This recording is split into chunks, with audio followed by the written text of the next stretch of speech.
Welcome to everyone. My name is Elena Dunn. I am the Assistant Vice President for Admissions here at Palo Alto University, and we are really excited to be hosting this event today. This is the first time I think we've ever done this event, and we've really seen a lot of interest. So I think it's a topic that is really of interest to students who know they want to go into the helping professions somehow, and they've heard of counseling, they've heard of psychology, but what does this all really mean?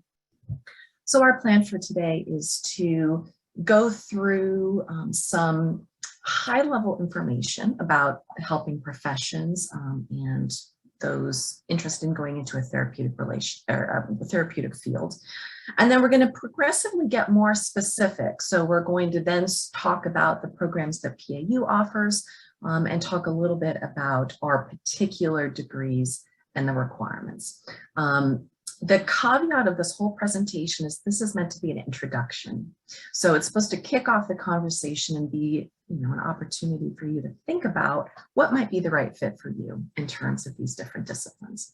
There is a great deal of variation among and among states. So please, again, take this as an introduction and know that especially if you're not located in California, there may be requirements that are different in your state, or the degree program may look different in if you're not going to PAU's program. So take this sort of as your first piece of information, and know you need to do some research on your own to make sure you're getting the full picture and you're fully informed about what to do if you do want to follow these paths. So I am going to advance our slide here, and I'm going to invite my colleague Erin, whose picture isn't up here, to introduce herself. Erin, would you like to say hi to everyone? Good afternoon, everyone. Thank you for joining us. My name is Erin Williams. I'm the Director of Outreach. So this is even very interesting to me to hear the difference between all the degrees. It helps me kind of do my position, my job a little better. So feel free to ask questions. I'll be in the chat. I'll also share my email after the presentation that you can reach out individually, and I'm happy to set up a Zoom meeting with you to talk more about our program. So thank you for coming. Enjoy, and I will speak with you later. Thanks, Erin. And Erin's going to man the chat along with me if you have any questions. The real people you came here to hear are Doctors Coker and Arnaud. They are our experts. So Dr. Arnaud, you're first on the screen. Would you like to introduce yourself? Sure, I'm happy to. Welcome, everybody. My name is Geneviève Arnaud, and I am the Director of Clinical Training for the PhD program. And what that means is really I'm a program director. I'm responsible for overseeing all aspects of the program. But I do have an important role with respect to clinical training specifically, that is overseeing the applications for students' internships, which is the final capstone year of clinical training. And I also just want to note that I have a PhD and a PsyD, so I'm quite familiar with both methods of training and have also been a faculty member in both PsyD and PhD programs. So I'm really excited that we're doing this program for you. Thank you. And Dr. Coker. Thank you, Elena. Hi, everyone, and welcome. Really excited to be a part of this conversation today. I'm Dr. Kelly Coker. I'm a professor, and I'm also the associate chair for the Master of Arts in Counseling program at Palo Alto University. I'm a licensed clinical mental health counselor in my state of North Carolina, so I work full-time for PAU, but I do my work remotely from North Carolina. I'm also a qualified licensed supervisor in North Carolina and a board-certified telemental health provider. I've been doing clinical work since about 1996, and I've been a counselor educator working in higher ed settings since 1998, and very happy to be a part of this conversation today. Thank you very much. Thank you to all of you for joining us today.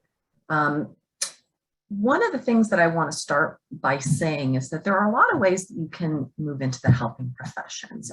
This was a curated list of all of the sort of fields I could find that you could potentially get into as a career field, even without a bachelor's degree, but primarily with a bachelor's degree. So what we're going to talk about today are not necessarily fields or careers that you can get into with a bachelor's degree, although there are many. Some of you may already be in these roles. What we're primarily going to talk about today, though, are fields where you need a license to practice. And those generally are going to be fields that require a master's degree or a doctorate. So we're not going to talk much about, or much at all, other than this slide, about things that you can do with a bachelor's degree. But I did want to acknowledge there are many fulfilling careers that require only a bachelor's degree and will let you be in a helping relationship with members of your community. But we are really here to talk about mental health professionals. I'm going to turn this over to Dr. Arnaud to talk a bit about these different options. Thank you. And I was so impressed with Dr. Coker's introduction that I thought I should also let you know that my area of expertise is forensic psychology. And although I have done therapy, most of my work has been with forensic assessment. And that leads us to our 3 boxes. So these are, as Elena said, these are groupings that relate to our program as well as to the state of California in some ways. And there is no one exact path or set of categories that will describe every state in the country. So we're just going to tell you some generalities. In general, people who do assessment, meaning not just testing, although standardized testing is a big part of that. You've probably all heard of IQ tests or career or vocational tests. But assessment also means just gathering information to develop an understanding and conceptualization of individuals. And that can include looking at past records, educational records, medical records, past counseling records, doing interviews with people. So a number of professionals can do that, and a number can also do therapy. Psychologists can do that. Usually psychologists have a PsyD, PhD, or doctors of education, and they might come through either a clinical psychology program or a counseling psychology program as well. Psychologists also, it's noted here in this box, it kind of relates to the middle box. Some psychologists, in addition to assessment and therapy, can prescribe and monitor medication if they have prescription privileges and have taken the coursework and are certified to do that in their state. We also have counselors and marriage family therapists who can provide assessment and therapy. Now, sometimes the types of assessment that are done are different. For example, as a forensic psychologist, I do forensic assessments, but I don't do neuropsychological assessments. And some counselors might do more career kinds of assessments. Dr. Coker can tell a lot more about what kinds of things that people in that field will do. Clinical social workers also can do assessment and therapy. If you're talking about prescribing and monitoring medication, with the exception of those psychologists with prescription privileges, it's most typically psychiatrists who, by the way, can also do therapy, but many of them do primarily prescribe and monitor medication. Psychiatric nurse practitioners, primary care physicians, family nurse practitioners, and psychiatric pharmacists. So you can see that those who are involved in prescribing and monitoring medication are more typically in a medical model rather than a mental health model. And then there are other professionals as well, certified peer specialists, social workers at the bachelor's level, pastoral counselors, and those are just some examples. So I'm going to stop here and see if Dr. Coker wants to add anything to that. Thanks, Dr. Arnaud. I think you covered that really, really well. And I think what this slide helps us to do is like what Elena was talking about. We're starting broad, and we're then going to funnel down to focus specifically on counseling and psychology, because that at PAU, that is our business. That is training future psychologists and future counselors. So I wouldn't add anything else to this one, Elena. I think we can go to the next slide. For counseling and social work, and I'll just start talking about this a little bit and then I'll turn it over to Dr. Arnaud again. For counseling and social work, the master's degree is the terminal degree that typically meets licensure requirements and allows you to engage in clinical practice. So for the counseling profession, when I became a counselor, professional counselor, and started working, I first got a master's degree back in the day, it was called agency counseling. We don't even use that term anymore. And then after I got my degree, I went through the steps to become a licensed counselor in my state. And that allowed me to begin working with clients in a therapeutic practice. I then went on and got a PhD in counselor education and supervision. I didn't need that degree for clinical practice. I was already able to do that at the master's level, but for those of us in the counseling profession, the PhD moves us into an area of specificity where we can work in higher ed settings. We can work with those who want to become professional counselors and teach them sort of the tools of the trade. And we can also work as clinical supervisors. I'll turn it over to Dr. Arnaud a little bit to talk about the differences between the master's degree and the doctorate in psychology. Thanks. And Elena, I love how you have this color coded, so you can see the green ones are the ones that will get you to therapy practice. Most typically, if you are interested in psychology, either a PhD or PsyD in psychology, and also, by the way, you could have a PhD in counseling or clinical psychology, but that we do not offer that at this university. Most typically, you have to be at a doctoral level in order to provide those services, in order to be licensed. The only exception is that I think there's one state, I believe it's West Virginia, where you can be licensed as a psychologist at a master's level. And the American Psychological Association is starting to look at accrediting master's level practitioners. So, because there's such a huge need, as you can imagine, given what we've seen with the pandemic, there's a huge need for mental health care in the country. And so it really is important for our professions to be looking at how we can provide more competent providers. So there may in the future be a licensable master's degree in psychology. There is not at this moment, and you would need to be getting a doctoral level degree. And I think that's all I have for this slide.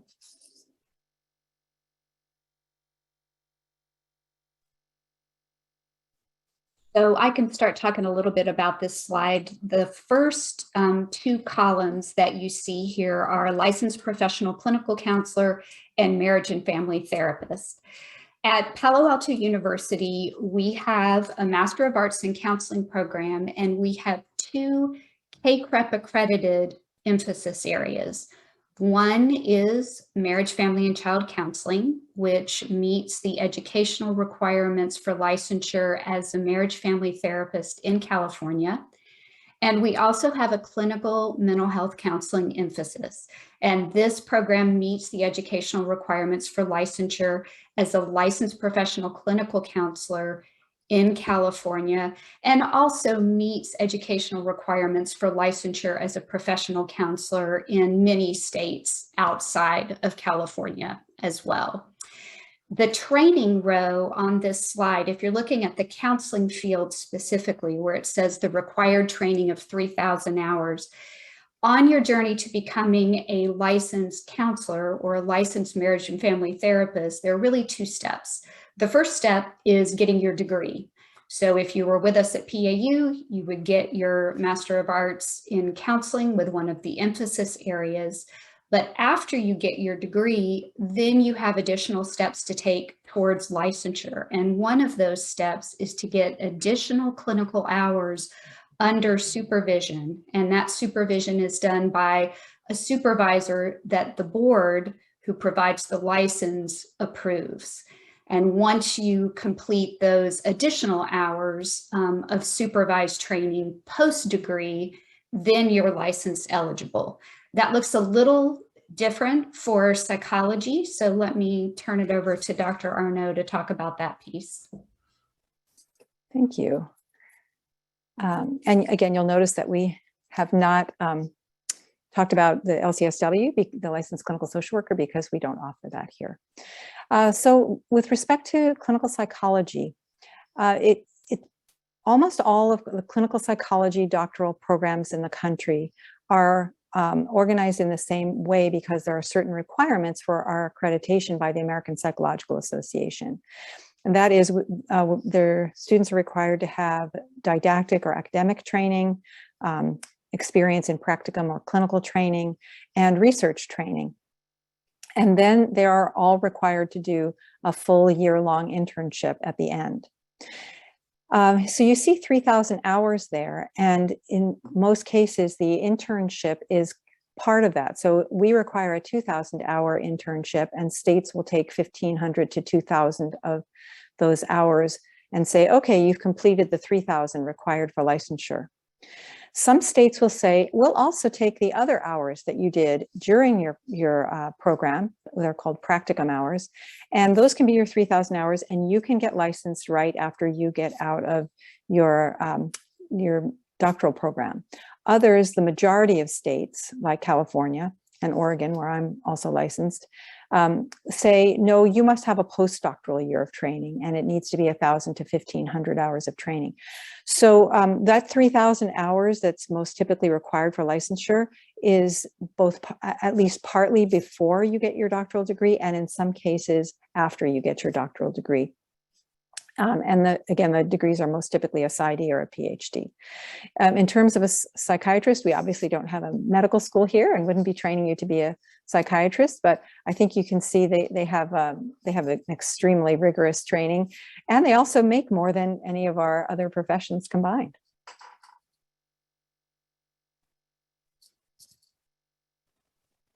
So I think I get a lot of questions. I imagine Dr. Arnaud does, and our admissions team does as well. What really is the difference? You know, if I'm going to become a counselor, I'm going to become a psychologist.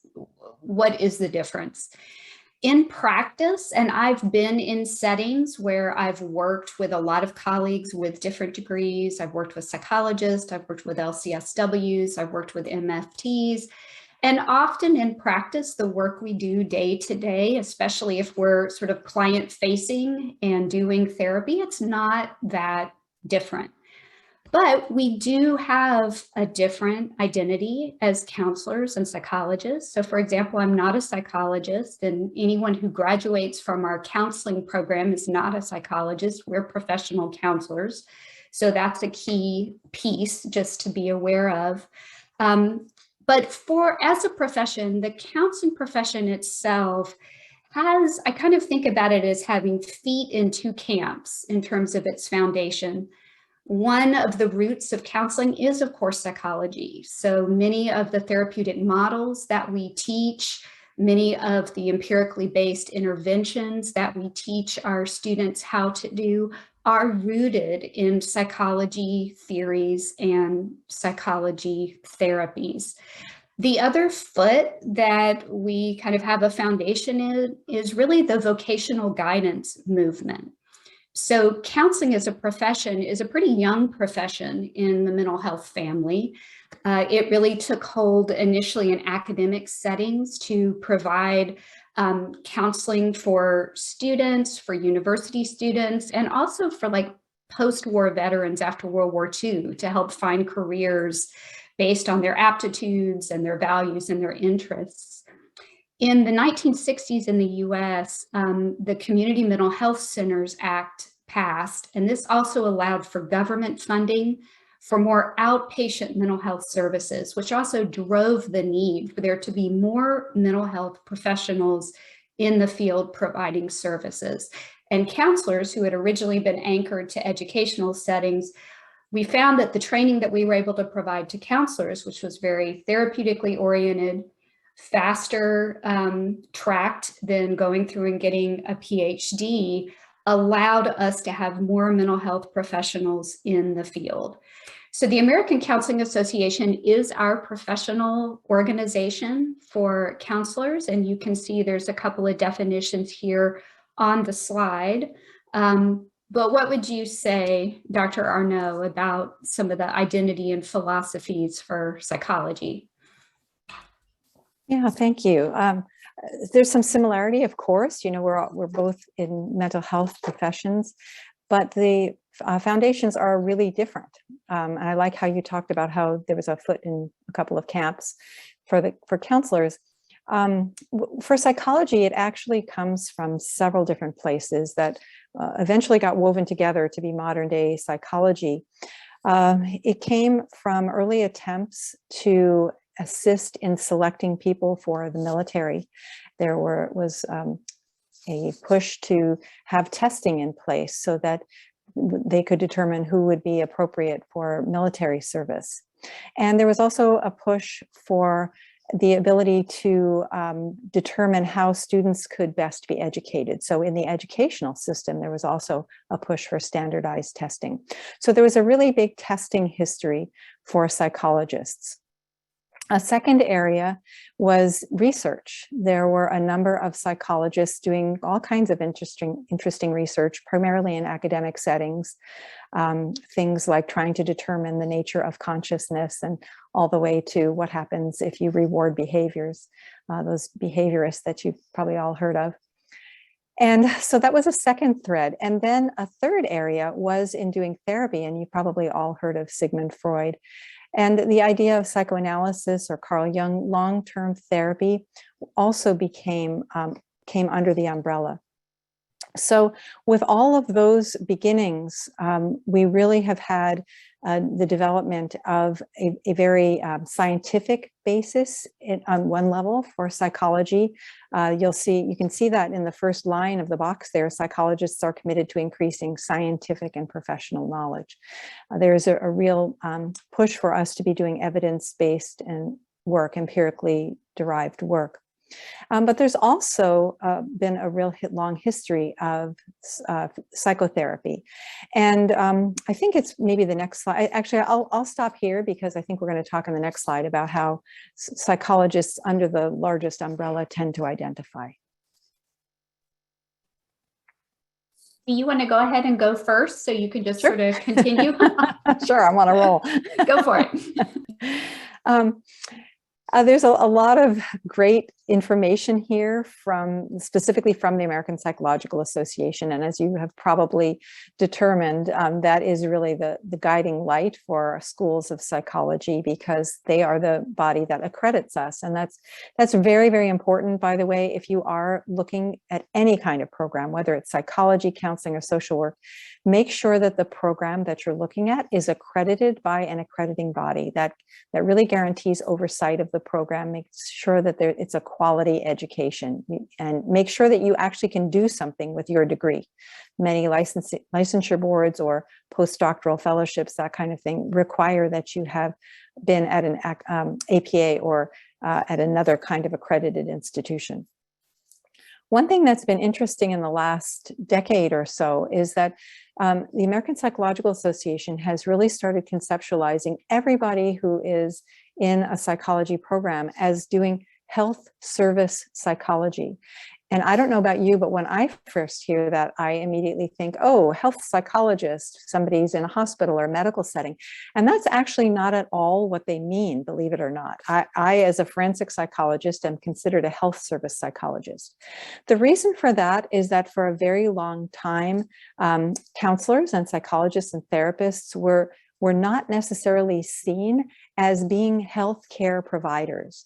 And it's been very important for us to be seen as healthcare providers so that we can be on insurance panels and we can receive Medicare payments. And that, and because all of the research points to the fact that our mental health is inextricably intertwined with our physical health and all kinds of other aspects of our life. So we are all seen as health psychologists, and there's lots of different subspecialties. I mentioned forensics, but we have pediatric behavioral health, we have neuropsychology, we have people who work with individuals who have experienced trauma, we have LGBTQ plus psychology. I mean, we have so many divisions in APA that there's just pretty much any interest that you have, you can be a part of it. And that will all be under the umbrella of health service psychology. There's still a real push for evidence-based practice with all of that as well. I think I'll stop here because I'm kind of getting too excited. Well, Dr. Coker, why don't you tell us about counseling? Sure. Yeah, as I mentioned in the earlier slide, some of my favorite work as a counselor has been when I work in settings where I'm working with several different mental health providers with different degrees, different licenses, different backgrounds. So even when I was in a private practice where we had me, the counselor, a psychologist, and a licensed clinical social worker, we may have had some different ways in which we talked about our clients. The fact that I'm saying clients is one of those ways. For example, my colleague, Dr. Harbin, who was the psychologist in our practice, it's typical from his perspective to refer to the people he's serving as patients. And as counselors, we, depending on setting, of course, it might be different, but we often consider our relationship that we have, the clinical relationship is with clients. But again, at the end of the day, we all use some of those similar theoretically driven and empirically based therapy approaches to help clients meet their goals. So in counseling, we focus on a few things that we think are not necessarily just unique to our profession, because I think all mental health professionals do this, but these are things we emphasize. So we emphasize building a therapeutic relationship with your client. We emphasize wellness, that we're working from a strength-based approach, so that we're really looking for what are the strengths and the assets and the qualities that this client brings to the relationship that we can build on. We believe in setting achievable and observable goals with clients and working with clients towards those outcomes and assessing along the way how effective we are at getting the client to their goal. I often say to my clients, part of my job is to work myself out of a job. And so let's figure out what it is you're looking for and how I can help you do that. We do, as counselors, though, also do a level of assessment. Dr. Arnaud talked about that very well in the first couple of slides, and that's primarily to help us conceptualize our client issue. We do provide DSM-5 diagnoses. This is often required as well for insurance reimbursement. So when you're in a counselor training program, there's also a strong program evaluation component to counseling. So we may not have quite the level of emphasis on research that you're going to find in a PhD psychology program, but you will take with us classes on assessment, classes on diagnosis, and classes on research and program evaluation, because it's really that program evaluation component that's really key for what we do in the counseling profession. So we want to know that our interventions and strategies are successful, and we want to look for evidence for that. And if we're working in an agency where there's an overall program that we're using or an intervention, we want to be sure we're evaluating the effectiveness of that as well. The final thing I'll say about scope of practice, since that is the title of this slide, what Dr. Arnaud mentioned a little while ago is that all states have licensure requirements. And what I encourage everybody to do is, when you're investigating the state licensure requirements for where you live and where you plan to practice, there should also be information about scope of practice. So if there's limitations about the type of clients you might be able to see, or the type of assessments you might do based on the state where you live and based on the degree and license that you have, that's certainly something that you want to be sure you find out.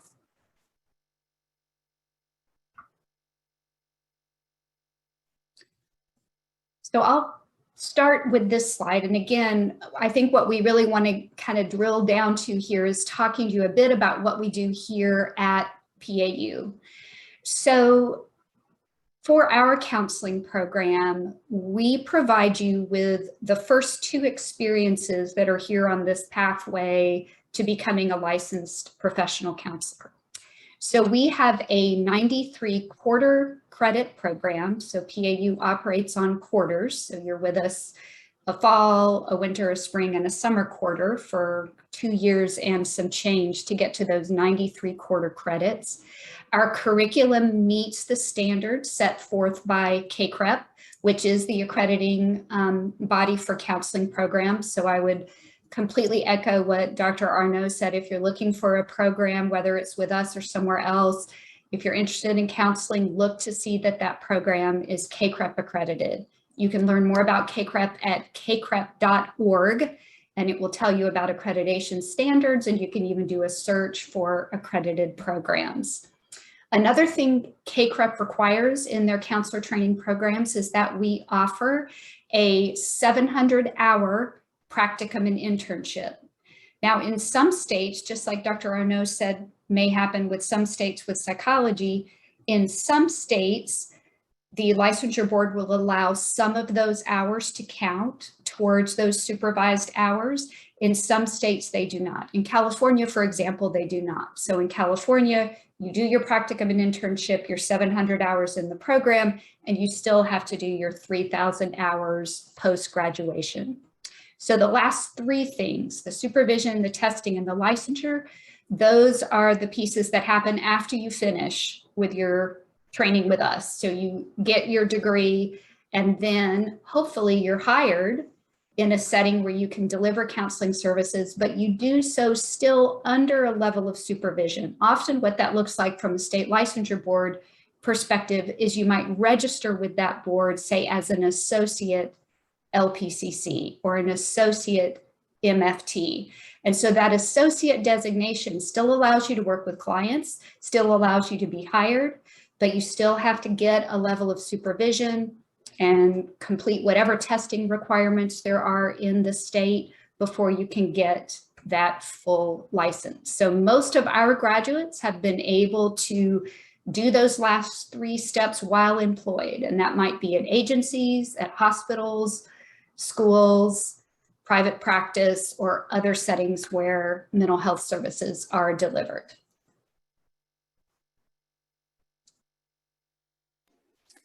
All right, I think I'm on. So as you can see, just from the length of the arrows here, one of the things that you'll notice is that getting a doctorate is a longer process than getting an MA in counseling. And therefore, it's also a more expensive process. And in terms of not only finances, but in terms of your life, right? Because you're spending, in most people's cases, about 5 to 6 years from start to finish. So it is really important that you think carefully about what you'd like to be doing once you finish the degree. The way that our students at Palo Alto University are trained, in the first year, they do primarily didactic courses in basic diagnostic skills and research method skills and psychology foundational courses. And at the end of their first year, the summer of their first year, before they start the second year, they begin doing clinical training with clients at our internal clinical training clinic, a community clinic.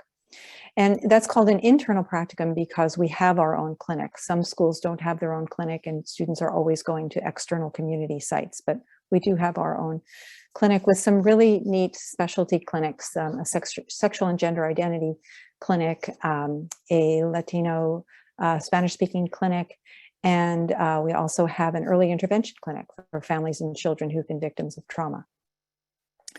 And then we also see lots of people for many, many other reasons as well.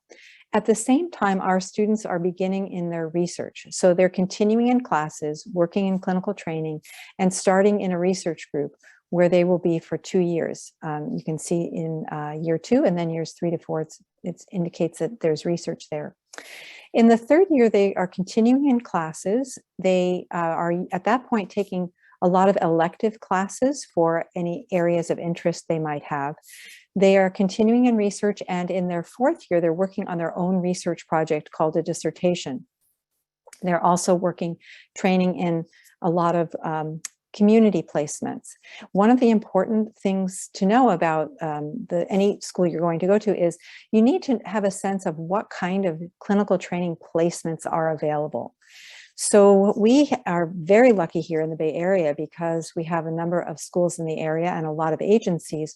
We have what do you even call it? A center, I guess. It doesn't sound like the right word, but an organization called BAPIC, the Bay Area Practicum Information Collective, where we have 9 schools and over 100 agencies who pair up. There's a process where students go to a fair, learn about the sites, apply to the sites, they get interviewed, and then the sites and the students list their preferences for where they'd like to go or whom they'd like to train. And there's actually a computer match. And we have all kinds of sites, from Veterans Affairs and hospital placements to correctional settings, schools, community mental health agencies, college counseling centers, and on and on. So students are doing that in years 3 and years 4, and then they are applying for that full-time internship that I told you about. And you'll see that in most schools, this is pretty much a very common pattern. You're doing classwork, you're doing research, you're doing clinical training all throughout. So it is a fair amount to juggle. The internship application process is very similar to what I described for BAPIC, but instead of just being schools in our area, it is national and also in Canada. So there are about 4,000 students every year who are applying nationally and in Canada for internship sites. And there is ultimately a computer matching system. This was actually first piloted by the medical profession. And then after you finish everything, coursework, internship, dissertation, then as we noted before, you may have to do a postdoctoral year. And then there's some testing that you have to do in order to become a licensed psychologist. There is a multiple choice exam that is also national and also in Canada. And that's called the EPPP. I think that's on one of our next slides. And then there are state exams, and those could be oral exams, those could be multiple choice exams. And some states require what's called the EPPP2, which is a national exam that is an actual in-person oral exam instead of just a multiple choice exam. So from start to finish, it's anywhere from about 5 to 6 years, could be 7 years, depending on whether a postdoctoral year is required. This is one of the reasons why it's really important to determine whether or not you want to do a doctorate before you come into the program. One thing, I'll mention 2 things here. One is that at the time that students have passed all of their exams and have completed 2 practicum placements, they earn an MS in psychology in our program. So they do get a master's in psychology on their way to a doctoral degree. The other thing I want to mention is not only do you want to see that a program is accredited by the American Psychological Association, you also want to take a look at their internship match rate, because every school is required to put that on their website. In our school for the last several years, actually for quite a while, we have had a very high internship match rate. We require that our students go to APA accredited sites, internship sites. APA accredits internship sites as well as doctoral programs. And we have had anywhere from 92 to 99% of match rates for our students. So that's another thing, as you're making decisions about what program to go to, take a look at how successful they are in placing their students. You can also look up how successful students from any program in the country are in passing their licensing exams. There's lots of great data out there if you spend a little time looking. And I think Elena puts some of the websites a little bit later on, so we can talk about that in a moment.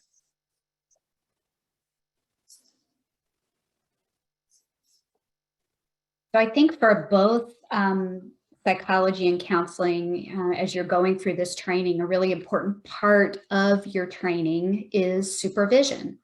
So when you're in practicum and internship in a counseling program, you are going to be working in an approved mental health counseling setting. So we work with you in the program at PAU to help you find a place where you can get your clinical hours and where you can work with an approved supervisor. That supervisor is usually a licensed counselor or other licensed mental health professional. So you'll be receiving individual supervision from your supervisor at the site where you're doing your practicum and doing your internship. Our practicum and internship sites at PAU tend to be agencies, schools, hospitals, and other settings in and around the Bay Area, and also around the country and even in other parts of the world. So we have a whole team in the counseling department whose focus is primarily on practicum and internship, and who work with you to try to identify those sites, get those sites approved, and make sure that you're tracking your hours in the way that you need to, both for the requirements in our program and potentially to keep track of hours that might be required to be reviewed by state licensure boards. In addition to having a supervisor when you're at your practicum and internship site, who's a site supervisor, you also will have a university supervisor. So this is a faculty member at PAU, and you'll get group supervision every week with this faculty member and a group of your peers who are also in practicum and internship. And as we've talked about before, in states where you would be licensed as a professional counselor, you're going to have to do some level of post-graduation supervised practice. So as you're becoming a professional counselor, as you're becoming a clinician, this relationship, this supervisory relationship is really important and a really key piece of your training, because this is somebody who is already working in the field, who has good experience with clients, who actually also understands some of the tenets of supervision, because supervision itself also has its own theories and its own practices and its own approaches. And so this is somebody who is really able to add to your training. I meant to mention this on the last slide where it showed the didactic classes, because for us, our coursework are both things that are more didactic and knowledge-based, but we also have quite a few classes that are clinically oriented where you do a lot of counseling practice. And that's another place in which you'll be getting some supervision, both from faculty and sometimes from teaching assistants who we hire at both, who are master's students or doctoral students for us at PAU, who help with that process too. So Dr. Arno, I'll pass it over to you. Thank you. The process is similar for us in that students are supervised by licensed psychologists, typically psychologists who are employed by the agency, both for practicum and for internship, and then at the postdoctoral level.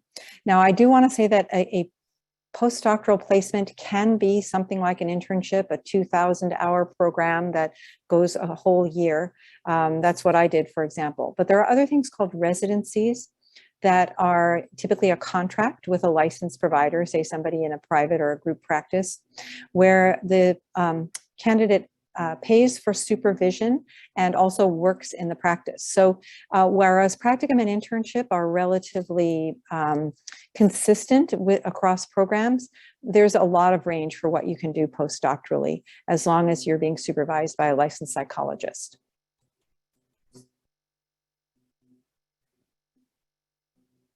How about if I just continue here, because this is what I was mentioning earlier. ASPPB stands for the Association of State and Provincial Psychology Boards. It's not a licensing agency. It's kind of a clearinghouse. It's a great resource for any of you who do end up wanting to go into psychology, because it will show the licensing laws of every state and every province.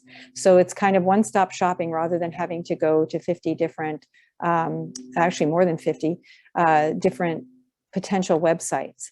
It also explains how to get licensed and explains about the exams. One thing that's really nice about it too is it's a credentialing organization. And so you can actually use it to keep track of all of your educational and clinical work, so that if you move from state to state, it's all banked in this organization. There's actually a couple of them that do this, but it's just a really great idea in order to be thinking about where you're going to be going in the future. And as I mentioned, you may have to take, definitely have to take the EPPP, that multiple choice exam 1 and possibly the second one. There are some state licensure requirements. And then if you really are keen, you can get what's called board certification through the American Board of Professional Psychology. This is post-doctoral, it's post-licensure, and it's to get specialization. It's kind of like what's called board certification for a medical doctor. You take an exam and you show evidence of your work, and you can get what's referred to as an ABEP. Not required in most states or in most agencies at all, but if you're somebody who loves to get additional training and show that you have gotten this advanced training, it's a really great option. So counseling has a similar, thank you. Counseling has a similar organization, AASCB, and this is also a place that you can go and link to all of the different state counseling licensure boards. I mentioned earlier that counseling is relatively new as a profession, and so our process for licensure is still one where I think we are growing and maturing as a profession. We don't have great parity of licensure requirements across states.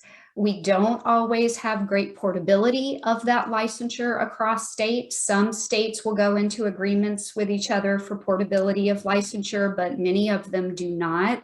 And so what we really say to our students, and we do this with you your very first term you join us, and we do it a few times along the way, where we really have you research your own state's requirements for licensure to be either a licensed professional counselor, licensed professional clinical counselor, clinical mental health counselor, which is what it's called where I am.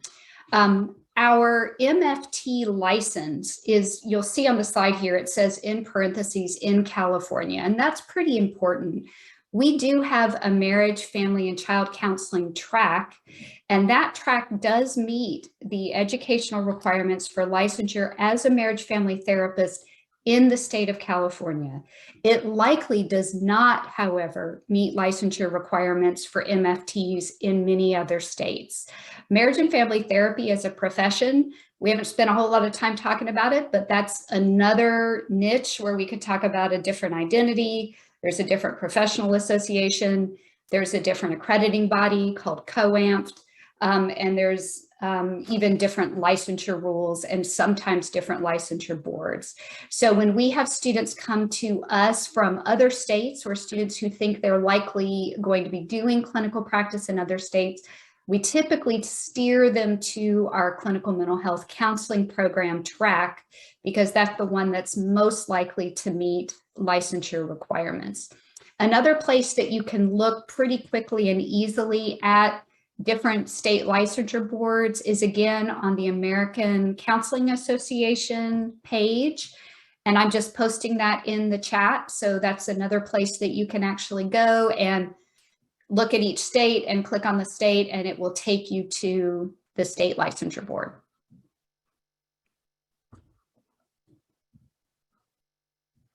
So I know, and Elena, I'm looking at time. I know we want to leave a little bit of time for questions. So I will just say something pretty quickly, I think, about this slide. Professional counselors do work in private practice. Professional counselors do work with insurance companies and can get on insurance panels, including TRICARE, which is the insurance panel for many folks active duty military, or if you're doing work through the VA.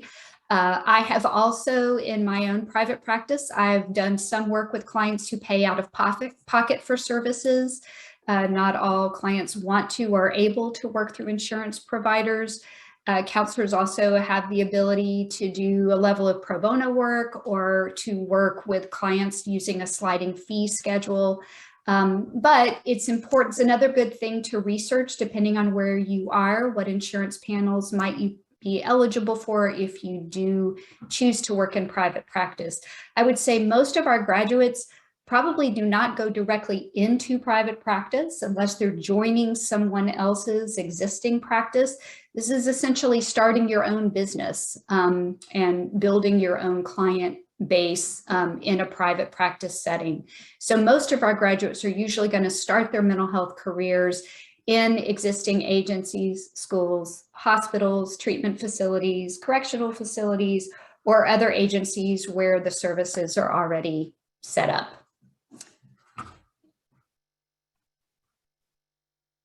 Sorry, having a little trouble finding my unmute. It's similar to some extent with psychology. We have psychologists working in a breadth of settings, of which private and group practices are one. In fact, I think that the stereotypical psychologist is someone who sits in a chair or behind a couch and nods and says very little. But psychologists do everything from working in the military, active duty kinds of work, being embedded within the military, to being in schools and hospitals and all kinds of community agencies, universities, and having private and group practices. And private and group practices doesn't even mean therapy. I had a private practice in forensics, and you can't have insurance. Insurance won't pay for somebody who's in the criminal justice system to have an evaluation. But states will pay for evaluations like that, as will private attorneys. So there's a huge breadth of work that you can do, and licensed psychologists are eligible for third-party reimbursements.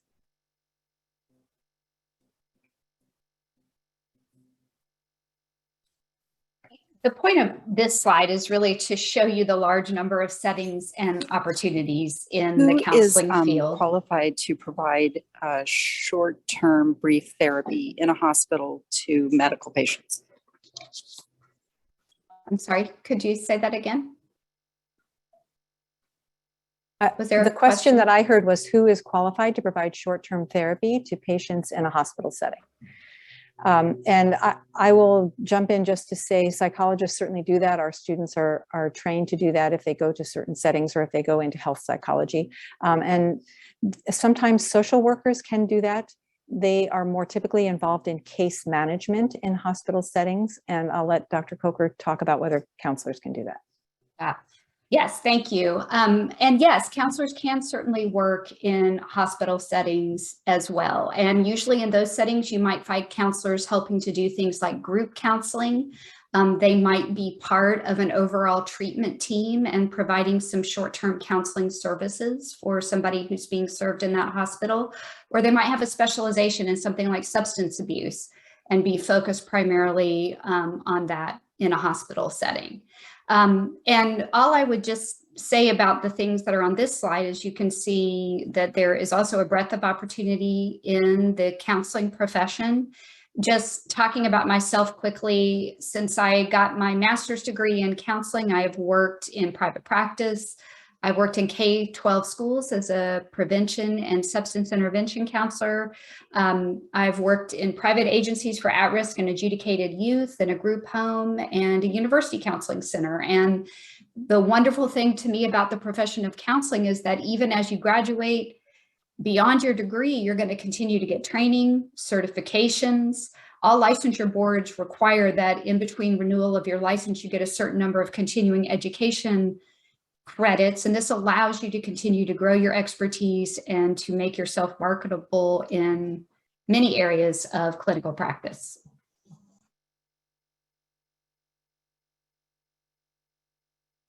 And we have a similar thing here with clinical psychology career options.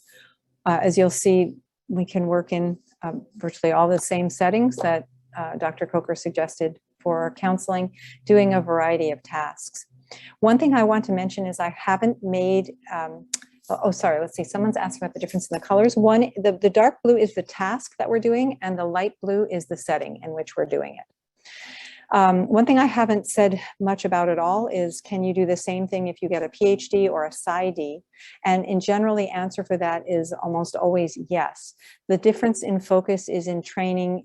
In PhD programs is a bit more focus on research. In PsyD training, there is more typically a clinical training emphasis. However, the only place where I would say the answer is not yes is if you do want to go into academics, become a university professor, you're probably going to have an easier time of doing that if you have gotten a PhD. But if you want to do clinical work, PsyD and PhD are equally beneficial. And I have both degrees. I have worked in a state hospital. I've worked as a school psychologist in private practice and in academia.